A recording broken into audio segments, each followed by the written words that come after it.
Jai Guruji Sangat Ji. I'm going to recite the Khand 1 and Adhyay 8, 9 and 10 for today. Navratras have started, so wish you all a very, very happy Navratra. So I'll start now with Guruji's mantra jap. Om Namah Shivaya, Guruji, Shivji Sada Sahai. Om Namah Shivaya, Guruji Sada Sahai. खंड 1, 8वां अध्याय। ब्रह्मा जी ने कहा, हे नारद, मेरे तथा विष्णु द्वारा दी गई स्तुति को सुनकर भगवान सदाशिव ने मुस्कुराते हुए इस प्रकार कहा, हे ब्रह्मा तथा हे विष्णु, तुमने हमारी माया के मोह में पड़कर युद्ध किया और अंत में हमने तुम दोनों को अपना भक्त जानकर अपना लिंग स्वरूप प्रकट किया, जिसे तुम दोनों में कोई भी नहीं पहचान सका। अब तुम्हें यह उचित है कि पारस्परिक विरोध भाव को त्याग कर तुम दोनों ही अहंकार को नष्ट कर दो और वह कार्य करो जिसकी हम तुम्हें आज्ञा देते हैं। हे नारद, इतना कहकर भगवान सदाशिव ने श्वास से मार्ग द्वारा मुझे संपूर्ण वेद पढ़ा दिया। तदुपरांत वे 5 मंत्र भी बताए जिनमें संपूर्ण विधाएं अंतर्हित हैं। उन्होंने सर्वप्रथम प्रणव की शिक्षा दी, जिसके अक्षर वेद कहलाते हैं। शिवजी का सर्वप्रथम वाक्य वही है।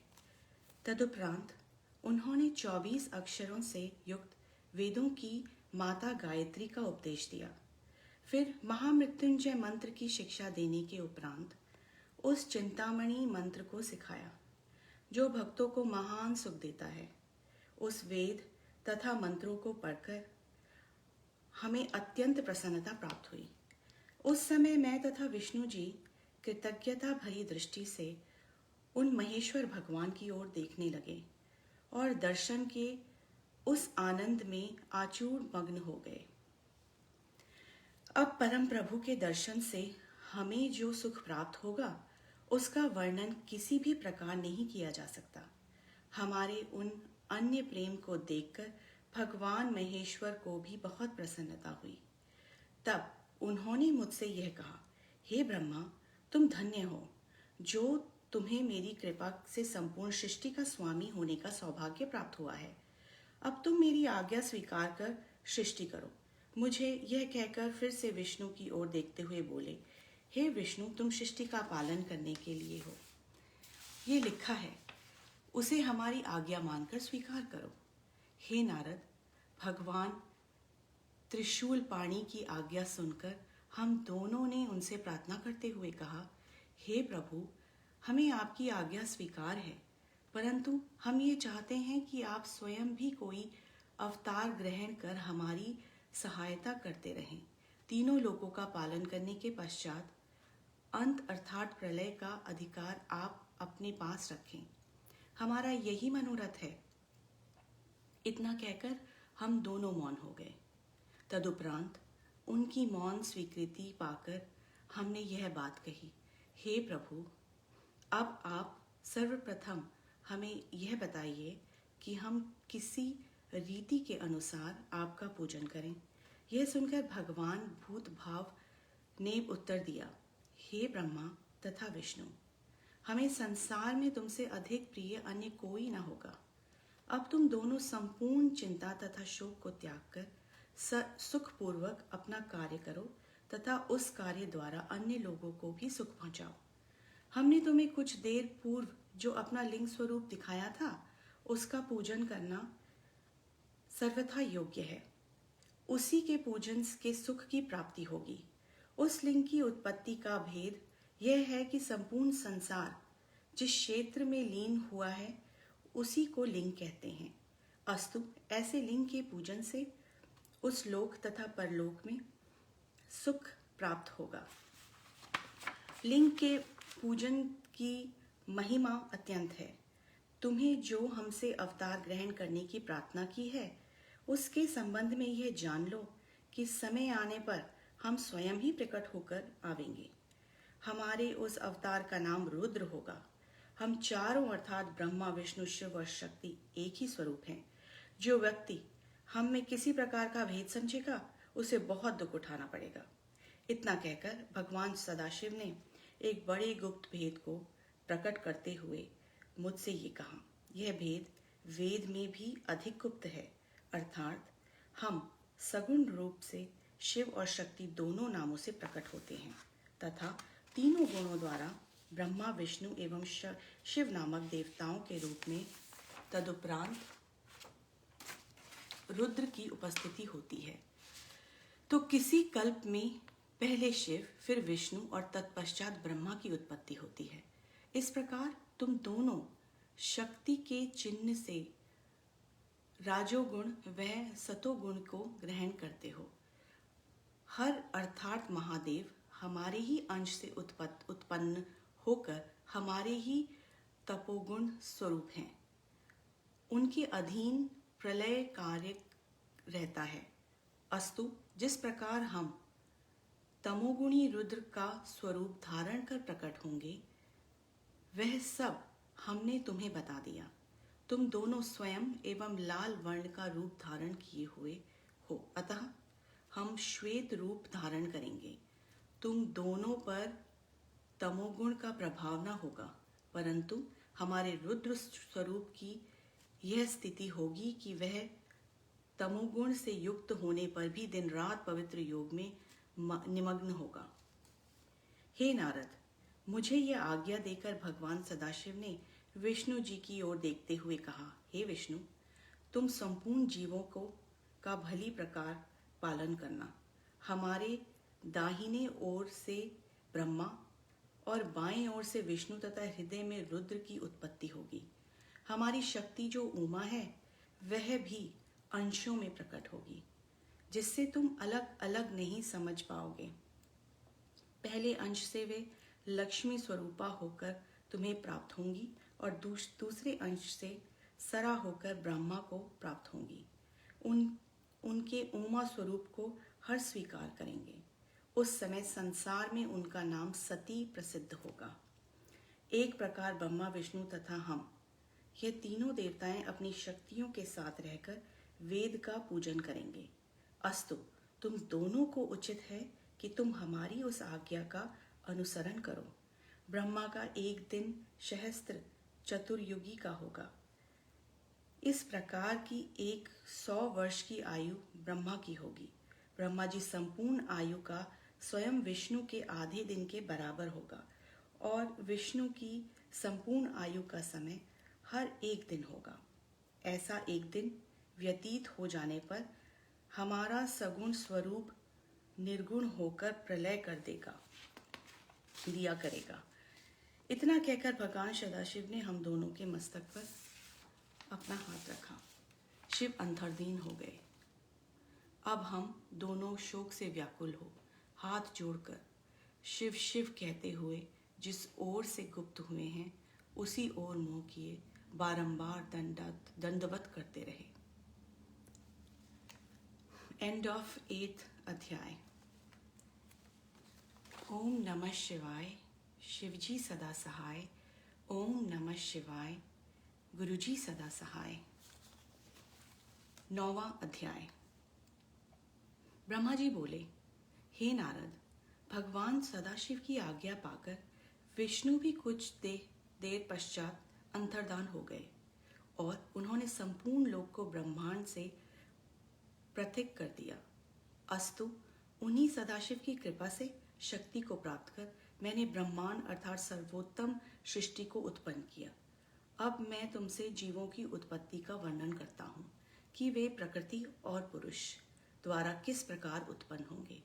जब भगवान सदाशिव तथा उनकी परम शक्ति प्रकृति ने इच्छा की तो उनकी इच्छा द्वारा सर्वप्रथम बुद्धि की उत्पत्ति हुई। उस महत्व से अहंकार एवं अहंकार से सदोगुण, राजोगुण तथा तमोगुण की उत्पत्ति हुई। इन तीन गुणों द्वारा पृथ्वी एवं आकाश उत्पन्न हुए। इसी प्रकार कर्मानुसार देवता, मनुष्य आदि योनियों की उत्पत्ति हुई। फिर मैंने भगवान सदाशिव के चरणों का ध्यान धरकर सर्वप्रथम सनंदन, सनातन, संत कुमार एवं रुभु इन 5 मनुष्यों को उत्पन्न किया।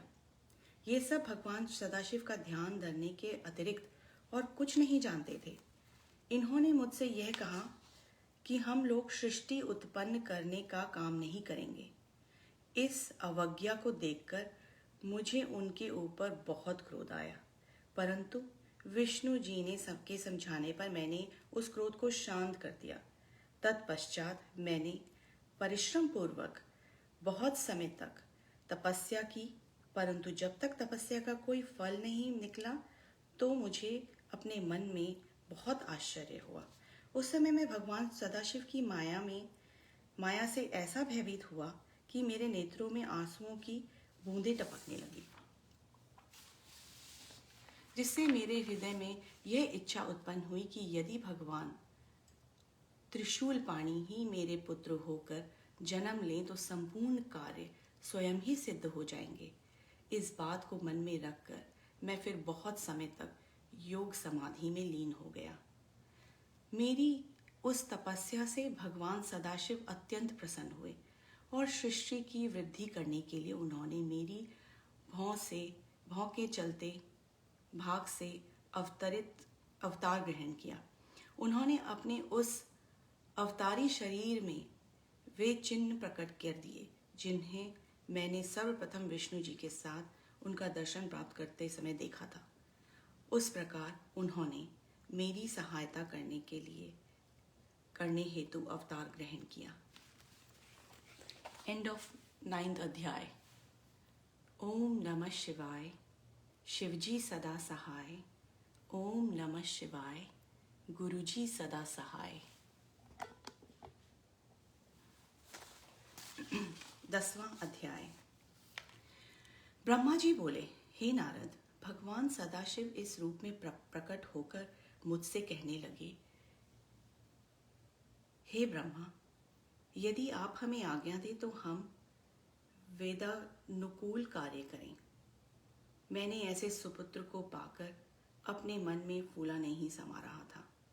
अस्तु, मैंने उनसे कहा, जब तुम जैसे मेरे पुत्र उत्पन्न हुए हैं तो मेरे संपूर्ण मनोरथ निश्चय ही पूर्ण हो गए हैं। मैं वेद के अनुसार तुम्हारे जो 11 नाम हैं उन्हें बताता हूँ। मन्यमनु, महर्षि, महान, शिव, कृतुध्वज, उग्रता, भव, काल, वामदेव तथा धृतव्रत। तुम्हारी 11 रुद्राणियों के नाम इस प्रकार होंगे: घी, वृत्ति, उष्णा, उमा, नित्सर, ईला, अंबिका, इरावती, सुधा, दीक्षा तथा रुद्राणी। इसके अतिरिक्त रुद्र, महेश्वर, हर तथा जगदीश आदि तुम्हारे अनेक नाम और भी होंगे। पृथ्वी, जल, अग्नि, आकाश और वायु, ये 5 तत्व तथा सूर्य, चंद्रमा, जीव और हृदय के योग स्थान तुम्हारे निवास स्थान होंगे। तुम अपनी पत्नियों को भी इन्हीं स्थानों में अपने साथ रखो और संतान की उत्पत्ति करो, जिससे सृष्टि की वृद्धि होगी। पिशाच आदि सहस्त्रों प्रकार से भयभीत जीवन उत्पन्न किए, जिन्हें देखकर मुझे अत्यंत आश्चर्य हुआ। अब मैंने भयभीत होकर उनसे कहा, तुम इस संतान को इस समय नष्ट कर दो तथा श्रेष्ठ पुत्र उत्पन्न करो। यह सुनकर उन्होंने उत्तर दिया, हे ब्रह्मा, जिन जीवों के को बार बार जन्म लेना और मरना पड़े, उन्हें हम उत्पन्न नहीं करेंगे। उन्हें तो आप ही उत्पन्न कीजिए। आप हमें भूलिएगा नहीं। यह कहकर शिवजी ने अपनी माया को मेरे ऊपर से हटा लिया। उस समय मैंने चैतन्य होकर अपना मस्तक दंडवत करने के हेतु उनके चरणों में झुका दिया। यह देखकर शिवजी ने मुझे ऊपर उठाते हुए मेरे मस्तक पर अपना हाथ फेरा। उस समय सनकादिश भी आकर शिवजी के चरणों में गिर पड़े और उन्होंने दंडवत करते हुए स्तुति करने लगे। भगवान सदाशिव ने सब पर दयालु होकर उन्हें उत्तम बुद्धि प्रदान की। तदुपरांत वे मेरे ललाट में के मार्ग से गुप्त होकर अपने लोक को चले गए। हे नारद, हम तीनों देवताओं में किसी प्रकार का अंतर नहीं है। अब मैं तुमसे सृष्टि का वर्णन पुनः करता हूँ।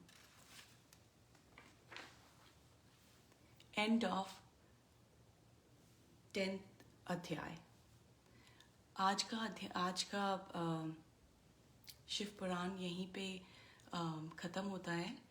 एंड जय गुरु जी। ओम नमः शिवाय। शिव जी सदा सहाय। ओम नमः शिवाय। गुरु जी सदा सहाय। Again wish you all a very very happy Navratra. जय गुरु जी।